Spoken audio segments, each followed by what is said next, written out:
Hello, and welcome to the ICOSA podcast, where we have honest, real conversations about education in India. The kind that happens in staff rooms and school corridors, but rarely out in the open. I am your host, Ananya, and every episode I sit down with people who are actually inside our schools, the one shaping how the next generation learn, thinks, and grows. This podcast is brought to you by ICOSA. I want you to think about a child you know, maybe your own, maybe your neighbors. They leave home in the morning for school, came back in afternoon, and then at 5 or 6 p.m. they leave again for tuition, for coaching, for the classes that actually explained what happened in school today. This is not an unusual story.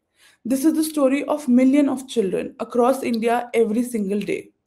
And the question nobody want to ask loud is if the coaching classes is doing the teaching or what exactly is the school doing? India's coaching industry is now worth over $1 billion. It has produced its own celebrities, its own campuses, its own mythology, and if it exists, let's be honest, because school stopped being enough.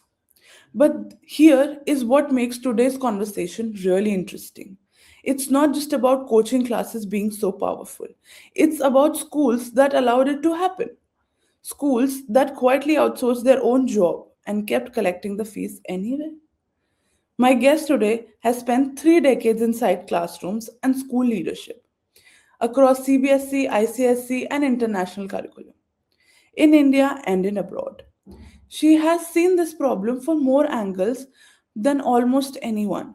She has agreed, which takes real courage to talk about it honestly. My guest today is Mrs. Srabanti Basu, principal of Johnson Grammar School in Mallapur, Hyderabad. Mrs. Basu has spent 3 decades in education, not 3 decades in one school in one city or in one curriculum, but in 3 decades across ICSC, CBSC, and international boards in schools in India and in abroad. She has seen how different systems work, their approaches. The same fundamental questions arise there. How do you actually teach a child well? For over 15 years, she has been in school leadership, and for the past 4 years, she has been leading Johnson's Grammar School, a school that sits in the heart of our country. I think one of the most qualified person in this country to tell us honestly, have we made coaching classes more powerful than schools? And if we have, how did we let that happen?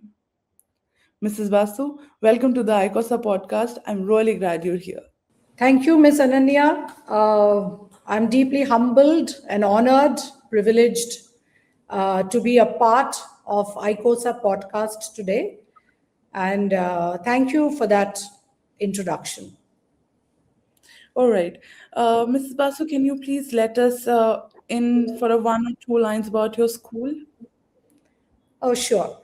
See, I work as a principal of Johnson Grammar School, Mallapur, Hyderabad. And the school started in 1979 with a very, very early double digit students by the founder chairman, Sri SRN Mudiraj. He was a government school teacher, later headmaster of the government school. So now, then the school gradually expanded into many, many branches in Hyderabad, having ICSE curriculum, ISC curriculum, CBSE curriculum, IB curriculum, state board, and primary year program. So, different branches in Hyderabad having around 20,000 plus students and 2,000 plus teachers all across the city. This particular branch, Mallapur branch, and we've got another branch, Hapshigura and Kokapet, which is a PYP. These three branches are handled by our administrator, Dr. B. Chandrasekhar. So that is in short, very brief about our school. Let me also tell you a unique thing that we do in our school. We care about our children. See, every school is very high about academics. But the priority in our school is health, safety, and child protection, which is very, very important to us. Any stakeholder, any visitor entering our campus, including, of course, our parents and students, they must exit the school campus safely. So, health, safety, child protection is of utmost priority for our school, and hence, every year, the school has an external agency who audits the school in terms of health, safety, and child protection. Not only that, we have a dedicated team, a coordinator who handles this particular department, along with student coordinators and parent members in this particular team. That's in a nutshell about the school. Well, that's phenomenal. Thank you. Yeah, All right, so let's dive into the episode then. yeah, please. So, Mrs. Basu, 3 decades is a long time to be inside education. Right. When you started, were coaching classes already this dominant? And if not, when did you first notice the shift? See, I'll tell you, coaching classes has already been always been there, always, and of course, their parents get hyped up, and there is a matter of some kind of you will say that mm, my child must go for coaching because my neighbor's child is going for coaching. So it's kind of a feather in the cap that if I don't send my child for the coaching, my child will fall backwards. And it's a status symbol as well. If my neighbor's children are going, so my child must go for coaching. Coaching has always been there.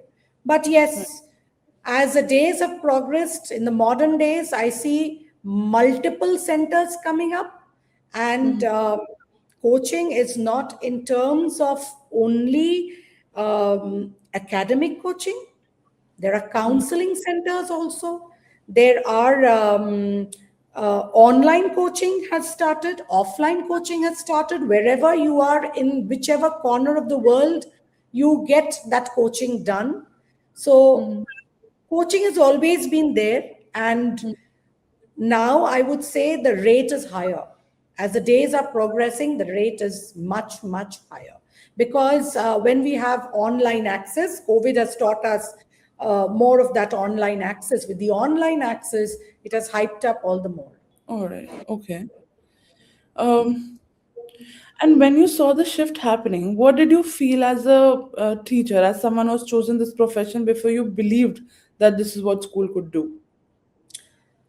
See, I would say, as an educator, I would say that, um, quote unquote, if I may say, it's a responsibility of a teacher in the classroom to do more than 100%, Mm-hmm. inculcate every bit of the learning, teaching, learning inside Mm-hmm. the classroom. What we say is curriculum transaction. That should be the ultimate aim of a teacher who walks inside the classroom. If it is Okay. done to the ultimate, then no child needs additional coaching externally. This is point number one. Point number two, teachers in whatever curriculum you say, whether CBSE, ICSE, state Mm-hmm. board, or international, whatever, Mm-hmm. I'm sure the schools will have their teachers trained, Mm-hmm. equipped in terms of the curriculum. Right. But XYZ coaching centers, I'm not undermining anyone, with all Right. due respect. How many teachers are trained? Mm-hmm. Today, if a teacher says, I can teach, I've seen teachers saying, I can teach all subjects. I can Mm-hmm. teach English, I can teach history, geography, I can teach math, I can teach sciences. But are you doing justice to a child? When I teach a particular topic, it's Mm-hmm. expected that the teaching has to be in depth teaching. It becomes jack of all trades, master of none. Mm-hmm.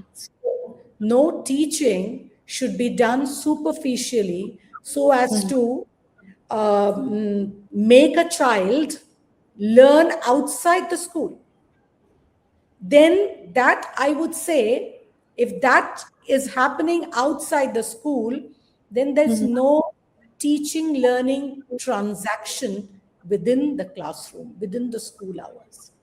Fair, fair. So, like you run a school in Hyderabad right now, right? So, when a child comes to a school having covered the same topic at the coaching center the night before or a day before, what happens to your teachers, your See, teaching, and I'll your tell children? you, every teacher in my school is very well equipped with the ICSE and ISC curriculum. Okay. The CISC, which is a board, Hmm. CISC, they Hmm. conduct teacher training.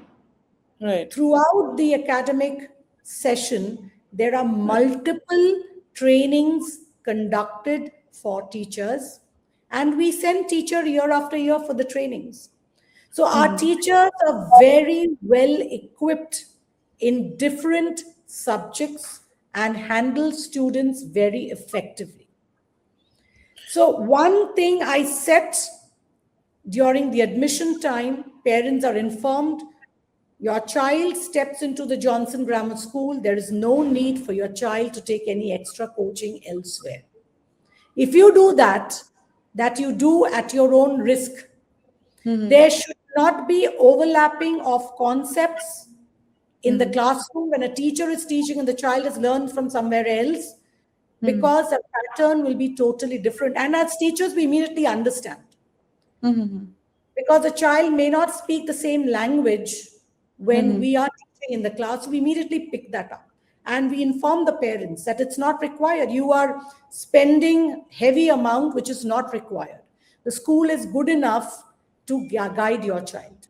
But that would not be the case. I believe many students must go to coachings and everything. Since you have, I understand you've enforced this, but it's not necessary that every child or every parent is following this. Many students must be going to coachings today, and of course, when a teacher spots that okay, this concept has been learned by the student before, um, there must be a shift in the teacher, or there must be something that is felt by the teacher. So right now I can come from the student's POV because I've never taught, but you must have heard what the teachers have to say about it. Yeah, see, when we teach in the class, we feel that, okay, this child already knows the concept, has some prior knowledge about the concept. All right, Right. that's fair enough. Fair enough. I mean, you are going for tuition at your own risk. Right. So you have a fair idea about the concept. Okay, we delve into it further. We don't Okay. discourage anything because that's your perspective. If a parent puts a child into a coaching class, that's his perspective. Though Right. the school doesn't recommend the parent.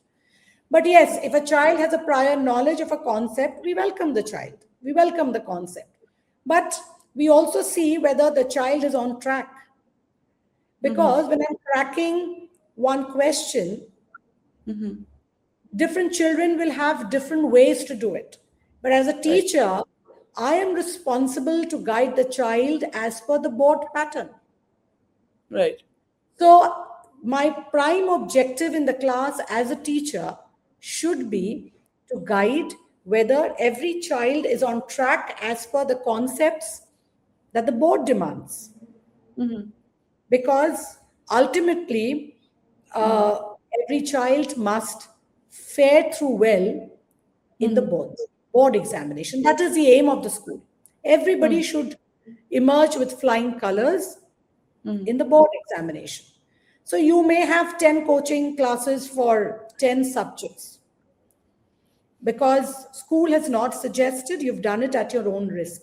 But Right. ultimately, you have to follow the class that Mm-hmm. the school provides. So hence comes in attendance, mandatory attendance of the child in school.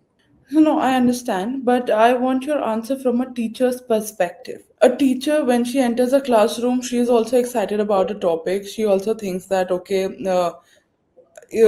I'll teach this topic with this enthusiasm, or I have this very different concept that makes it very easy to understand and everything. And when she enters, she encounters that 80% of the students already know about this topic. So what in her psychology, what happens then? Okay, so if I consider that 80% of the children know, I take the Hmm. children to the next level. The teacher should. I'm Hmm. a teacher myself, of course. So I would take my children to the next level. Very good, you know this. Go to the next level. Let's see where you are. Make it Right. challenging. All Make it right. more challenging. Or see, Hmm. every topic has different level. If I see Right. my children are at second level, I'll take them to the third level. If you are in the third level, I'll take you to the fourth level. So that is what. So that means that flexibility in the teaching should be there in the class. I should not be, as a teacher, should not be confined with one concept and say this is the deadline or this is a boundary of teaching. Mm-hmm. So the boundary should be expanded as and when required. Fair point. There's no need to feel discouraged that, okay, oh, I thought this student would know. Make it more challenging and see what if you can actually expand their knowledge. Yes, absolutely. And never ever snub any child. A Right. child is asking a question. Hmm. Don't say, you sit down, I'll answer you later. No, the child gets discouraged. Yes. So we should always encourage children's thought, Hmm. and the teaching should be inquiry based teaching so that the classes become more interesting and the Great. children get the space to ask more and more questions. I tell Okay. my children, you challenge me rather than me challenging you. Hmm. That is how a class should be. Got it. Got it. So, if I disconnect you from the school that you're associated with right now, and we talk about schools in general and theories that are around schools in general. So, here's a theory that I can think of, and I'd really want your honest reaction on this. Okay. The argument is that schools didn't just fail to compete with coaching centers, schools actually enabled them by designing teaching around exam performance rather than understanding. Schools created the exact conditions that coaching centers thrive in. After 30 years inside the system, what do you think? Is that true? You've given me a statement. Right. I will speak against the motion. All right. Okay? Yeah. Yes. If you say schools have given coaching centers to thrive, it's given a Right. place for coaching centers to thrive. Right. As a responsible educator, Hmm. I would defy. I would not Okay. say yes to it. I would say no. It's a big no. Hmm. Coaching centers have mushroomed in the country, all across India, wherever you go. It's mushroomed in the country. Hmm. Schools have not given any place, Hmm. have not given, or I would say should not have given any place. There could Okay. be exceptions. When Right. we ask me to generalize, I'm saying should not have given any place. Yeah, there are exceptions. Hmm. If there is right kind of curriculum transaction in the school, if Hmm. you are really ambitious about your students' performance, if you really care about every child in your school, Right. then no coaching center would have thrived. There is another point to it. There is another point. This is in general, I said. Yes. But yes, quote unquote, if is there. If. Mm-hmm. If the schools have done Hmm. in this right path, the Hmm. path of righteousness, Hmm. path of curriculum transaction as it should have been done, Hmm. then these coaching centers would not have thrived. But I'll come to the other perspective. Hmm. When a child comes at the plus two level,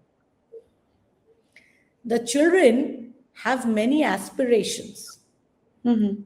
They want to appear for the joint entrance examination. Some will appear for the NEET examination. Some will appear for the CLAT. Some will go for IP MAT. Some will go for CA coaching. Many things are there, CA classes.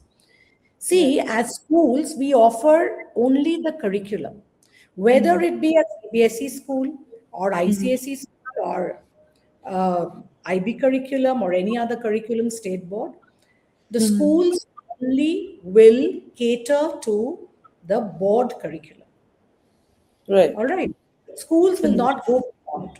But if a child, supposing who wishes to take up the JE mains or the NEET Mm-hmm. examination, Mm-hmm. the examination pattern itself is a little different, though the topics are the same. Mm-hmm. Level of questioning is much, much higher. The Mm-hmm. pattern of answering is much, much different. Mm-hmm. There is a certain time limit within which the children have to complete the paper. There is negative marking to every question, which is different from the board, right? Because seats are limited all across your NITs or IITs or IIM, seats are very limited. Mm-hmm. In that case, since the level of the paper is much higher than Mm-hmm. any level taught in any of the curriculums in India, Mm-hmm. children need to have extra coaching classes. That Okay. is that is different. That is after class 10. That is Mm-hmm. different. So that because every curriculum will cater to their own board Right. about the next step and the next step. If we are at this level for the board, any Mm-hmm. curriculum, Mm-hmm. the question set is of this level for IIT or JE or whatever the competitive examinations the children are taking. All right. So, for that case, the children have to go an extra mile Mm-hmm. to take these coaching classes because it's not happening on school. It's not Right. happening within the timetable. Mm-hmm. In those Mm-hmm. cases, children do have to. Nowadays, if you bring it down to class 10 or class 9, you see parents also aspiring their children to, get into such kind of colleges later. Right. So Mm-hmm. parents start sending them from class 9 onwards because Mm-hmm. these classes, they've brought it down, they've diluted to the class 10th and the ninth level as well. So Okay. students start going to coaching classes not Mm-hmm. for school curriculum, but for these JE or these competitive classes. They right away start from class 9, which I discourage in my school. The ninth Okay. and 10th is not required. You can start from class 11. But yes, I see parents going in class 9 as well. They feel more comfortable. That gives our children more practice towards a Mm. competitive examination. That is a totally different, sector, I would say. But don't you think now that this is established, of course, the student will go for an entrance exam after 11th or 12th. Shouldn't school have these proper communities and proper teaching system for these entrance exams alongside the curriculum of CBSE or ICSE? Because I feel the student goes to a school for the holistic education. Right. So every school knows that of course they will appear for let's say joint entrance or NEET or anything. So shouldn't this be a school's responsibility at this point where we have come so far now? See, school's responsibility is to cater to the curriculum. See, if I'm affiliated to the CISCE, which is dealing with ICSE and ISC curriculum, we Right. are responsible to deliver 100% or even more than that with respect to ICSE and ISC curriculum, Right. right? We have nowhere promised the parents and nowhere the curriculum Mm-hmm. also goes to that extent of handling the JE or other competitive or NEET or other competitive examinations Mm-hmm. because then you cannot go overboard and teach the child. Today a child wants to appear for SAT, tomorrow another child wants to appear for IP MAT, and so Right. on and so forth. So Right. it's not possible for a school to cater to different curriculum and help the children. So it's better that when it is diversified, children go to different centers and get these done. But this is a totally different aspect. Coming to the school aspect, what we have been discussing so far, school aspect is about the school curriculum. If a school delivers 100%, then you do not give a coaching center to thrive in the city at all. But yes, Well, there I are understand. ifs and buts, ifs and buts. Yes, no, I understand, but I still feel like we have now that in schools also we have introduced different societies and everything. So even if our curriculum is not very varied, or first of all, some things to some extent should be added to the curriculum. I'm not saying, but it has to be generic. But in 11th, 12th, we specify the streams. Students are in specific streams that they want to pursue. Right. Extensively for those streams, if we have extra classes or something, like let's say if we have uh, so if we can enable students, like if they're going for extra classes, we have a 5 day, let's say 5 day of timetable. What if we do like 3 days are for the generic CBSE course, and 2 days of those classes could be for competition? CBSE only enforces it, or somebody in more power, so that the back and forth of the student can be reduced, because again it comes with a lot of pressure, a lot of exhaustion for the See, child as well. I'll tell you, I have had the experience of few students, not in particular this particular school or before. I've seen schools before where students have had integrated curriculum, something which you're talking, it's similar to what you're saying. Right. Integrated curriculum, which is this kind of competitive classes, and schools have integrated on into their timetable. All right, Monday to Friday. They finish their board teaching earlier, and then they integrate it into the timetable. But over time, in second year, I've seen students, um, they are neither on this boat nor on the other. When Okay. you say putting your legs on two boat, you're not able to balance anything. So you neither excel in the curriculum that you're doing at the moment, nor you excel in the competitive classes, because there is a specific number of learning hours for both. You Okay. cannot compromise one and try to balance the other. You have, if you balance the other, then you have to have extended hours. A child comes at 7 o'clock in the morning and leaves at 7 p.m. In the evening. 12 hours of coaching in the class, extensively done in the school, which has no exposure to games and sports, which has no exposure to events, which has no exposure to any kind of fest or inter-house or inter-school activities.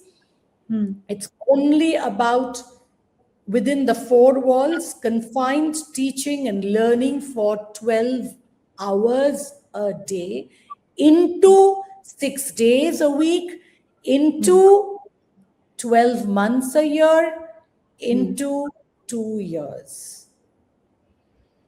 This, compare with a regular school like ours, where we have a dedicated time to deliver the ICSE and ISC curriculum. And after ISC classes, those who wish to go for competitive, they go elsewhere. They are relaxed, because there is something which is also known as social emotional learning. I, as an educator, I do not believe in imposed learning. There is no learning that happens. It goes into the short term memory of a child. If anything is imposed over time, there is no learning. There is no long term memory. It's only rote learning that happens, and the child forgets after the examination is over. There is no learning for life. Learning comes to an end. When you say Okay. holistic, holistic doesn't mean curriculum transaction, plus coaching transaction.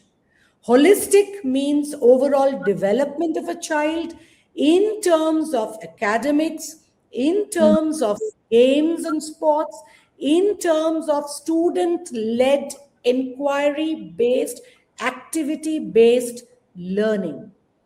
Every activity in the school should be student led, which is in our school that happens, and it leads to learning. Our newsletter, our magazine, these are all student led, designed by the students, though we have a dedicated designer in the school, but everything is done by the students. The photo shoot, the video shoot, the fest, the literary fest, the commerce fest, the humanities fest, and science fest, all throughout the academic session is done by the students. The field trip, that itself involves a lot of learning. The research work the children do in the school, that involves learning. So ultimately, when a child graduates from school, the child should not be only academically strong, but the child, I must say, should be future ready to face the society. That is what is called holistic learning. And that doesn't happen in a school which functions for 12 hours or 13 hours, confining the children to four walls in a classroom, trying to deliver the school curriculum as well as the other part of the coaching class. Okay. The child enters into a cocoon and is unable to prove himself in front of the society. Today, when our children graduate, they should have the courage, they should be confident individuals with leadership qualities, and they should be able to face the interview panel across the table. They should be able to face the other people. They should be able to face the society and lead an independent life, not stay inside the cocoon. I hope that answers your question. Some more, yes. I understand this, but there's one question that comes to my mind. Yeah. If we close every coaching class that is there around your area, like in Hyderabad, or let's say in India only, if it shuts down, could Johnson Grammar School deliver the same results for its students entirely on its own? At the moment, if you talk about Johnson Grammar School, any parent who comes and tells me, ma'am, he's having this coaching, he's having this tuition, then I said, don't spend your money in tuition. Did we say that? Did I ever tell you while taking this admission? I discourage it. I discourage it, ma'am. And I tell them that no tuition is required. I wholeheartedly emphasize this point as an educator that if schools teach well as per their curriculum, no child should require additional support externally. At Johnson Grammar School, I say this with pride. None of my students, they may go here and there, they may go. I wouldn't say that, yes. With pride, I would say, and with responsibility, I would say that I tell all my parents, when my teachers are well equipped and so well trained, your child should not go for any kind of tuition because there will be overlapping of concepts and the child tend to get confused. However, if you intend your child to get into any competitive classes in class 11, that is something which is out of the curriculum. You are most welcome, but not till class 10. But 11, 12 again, within the curriculum, no tuition is required. If any school says that, yes, my children go for tuition, I proudly say that. I'm I'm sorry, then the teachers are not equipped to teach your children. We should not run such schools. Understood. Fair point. So, if there is any parent listening to this right now, and let's say their child is in seventh class, and is already doing 3 hours of coaching every evening on top of the school. The child has not had a free afternoon in say 2 years. They're exhausted. What do you tell that parent? Are you getting the result? 3 hours of tuition, 6 hours of tuition. Hmm. My child comes back from the school. I Hmm. have the tutor. Hmm. Who's monitoring the child? Who is monitoring the outcome of the child? How Hmm. far the child has improved? As Hmm. parents, did you see? Or Hmm. end of the day, I have a deep pocket and I'm Hmm. spending enough for my child that gives me satisfaction. Will it give Hmm. you satisfaction after the board results are declared? Have you Hmm. checked on that? Have you supervised on that? Point Hmm. number one. Point Hmm. number two, why does your child need tuition or coaching classes? Is the Hmm. child not attending school regularly? Hmm. There is something there within it. Some kind of gap will be there, I would say. There are Hmm. certain loopholes, hence a child is going for tuition. Hmm. If the attendance is not regular, if the Hmm. attendance is inappropriate, there's an inadequate attendance in the school, the Hmm. child is unable to cope with what the school is doing, Hmm. then whatever you said, maybe the parent tends to do that. But yes, if my child is regular to school, my Hmm. child is getting the desired instructions, I'm Hmm. supervising as parents, my child doesn't need one side. I do not Hmm. have time as a parent. Second Hmm. side, I'm telling you. Parents are Right. extremely busy.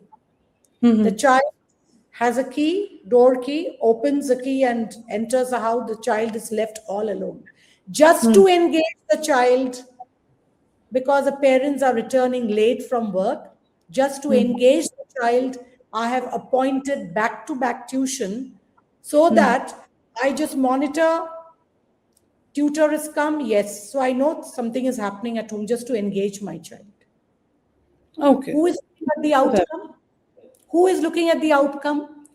Hmm. So I would say here, parent supervision is a must. Hmm. You cannot expect result. Let me show you three fingers here. Hmm. If this is a child, Hmm. this is a child, this is a school, this is a parent. Hmm. The school and the parent they join together for the Hmm. benefit of whom? The child. Hmm. Correct? Right. So if the school and the parent Hmm. work hand in hand, the Hmm. journey of this middle finger will be Hmm. extremely smooth. And Right. that journey leads to lifelong learning. Right. No, no, the connection is fine. I can hear you perfectly. I was just not moving because of this fly that has entered from somewhere. No, it's not visible now.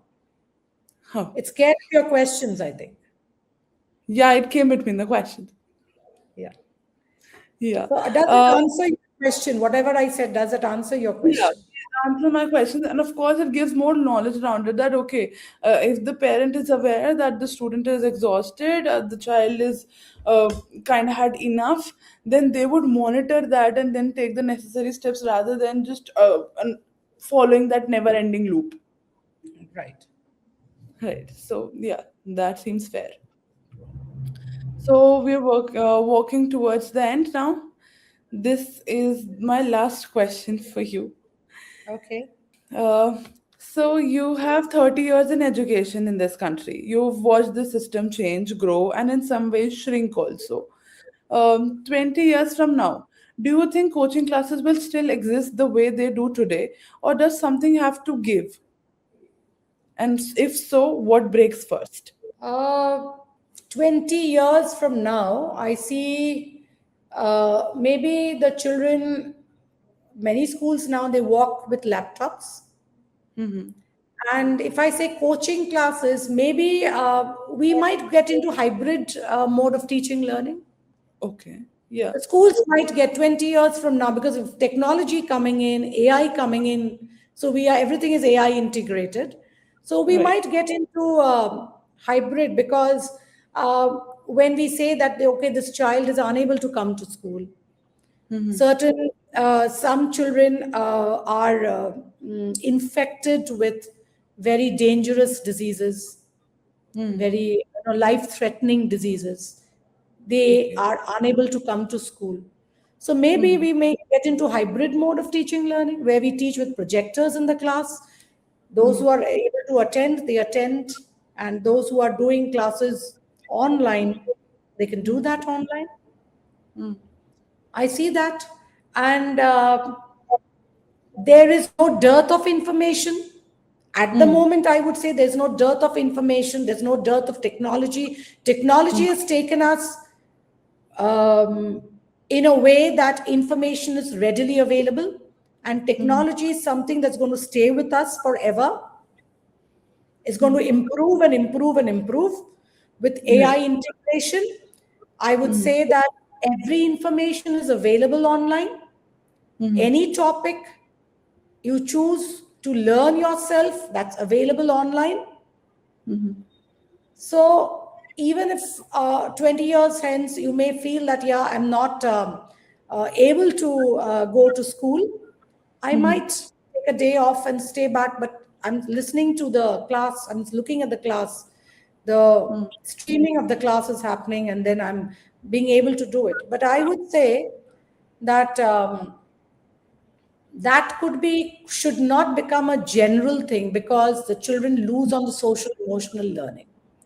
Right. Information is readily available, information is everywhere. I can see certain topics, I can see certain videos, certain topics that leads to learning. I can understand things, I can learn concepts. But what about social interaction that I have with my friend when I come to school? Right. What about playground? I play with my friends. I have so many thoughts in my mind as a student. When I come to the school, I have interaction with my peer group, which I'm Right. unable to do at home, sitting at home. So I don't think 20 years hence the coaching centers are going to flourish more and more. I feel the coaching centers would come down, and the Right. schools have a different way of teaching learning and curriculum transaction so that we can reach every child much, much better than we are able to deliver today. Because 20 years hence, I see a lot and lot of progress in AI. And of course, with AI coming in, integration into teaching learning, we would improve or improvise our ways of teaching learning rather than these mushrooming coaching centers looking at their way of business and creating eyewash for parents. No, fair enough. I definitely agree with you that there will be a massive change coming in. Yeah. So, And sorry, Ananya, just one more point to add. See, yeah. already we are into the 21st century teaching learning skills, no? 21st Right. century learning skills, which is a lot about critical thinking. The question papers, the trends have become competency based now. The questions are competency based. With our National Education Policy 2020, so coming in, all the education, there's a total shift in the education system. There's no more rote learning. So, with competency based education coming in, with the kind of questions that the children have to face now, and I would definitely see a shift for the better in the days to Okay. come with the CBQ, with the kind of question, with the pattern drastically changing in the question paper. So maybe even in a hybrid mode, 10 years from now, children would be appearing for the examination. Those who are not equipped to take the stress sitting in the examination hall and writing, maybe pen and paper would go off, and maybe some would be answering through pen and paper, some would be accessing through their laptops. Right. Oh, yeah, that answers your question and much more, I believe. Yeah, that actually gives me a very holistic way of what you're thinking would happen after 20 years. There will be a massive shift. That is there for sure. There has to be because again, 20 years before was not same as today, and today would not be same as 20 years later. So of course, the growth will happen. Things will become more advanced. Maybe we'll become a cyber city or something. Yeah, of course. No, I totally agree. So all my question bank Connection related is to getting coaching. lost. See, I can hear you Yeah, discuss it's that the connection is getting lost. yeah. Okay. No So, problem. We have everything that we had in mind today for coaching classes and an education for everything. Yeah. Thank you for sitting with me, having a very candid conversation about education in India. you're most welcome, and thank you for being a good host, Ananya. You've done a good Thank you. job. Congratulations to you. Thank you so much. And you answered all my questions with utmost grace. That's there for sure. Thank you so much. My pleasure. Here is what I keep thinking about this conversation. Somewhere in Hyderabad, right now, and in every city, every town across India, there is a child who left home at 7 a.m. for school, came back at 2 p.m., ate something really quickly, left again at 5 p.m. for coaching. Who will get home around 7, 8, or 9, finish homework, sleep, and do it all again tomorrow. This child is not unusual. That is the child's norm today. And nobody, not the school, not the coaching center, not the system, not even the parents who love the child completely, has stopped to ask, is this what learning is supposed to feel? I don't think the answer is to shut down coaching classes. I don't think it's to blame schools entirely. The answer is harder and more honest than that. It requires schools to look at the very minute detail where they stop being enough and to find the courage to change. Or even the higher educations. Ms. Basu, thank you for your 30 years of showing up for the children, for the honesty of today's conversation, and still asking for the hard questions after all this time.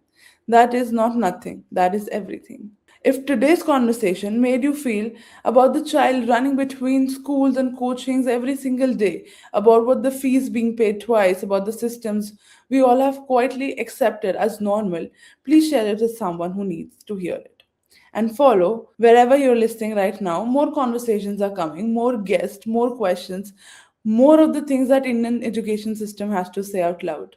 I will see you in the next one.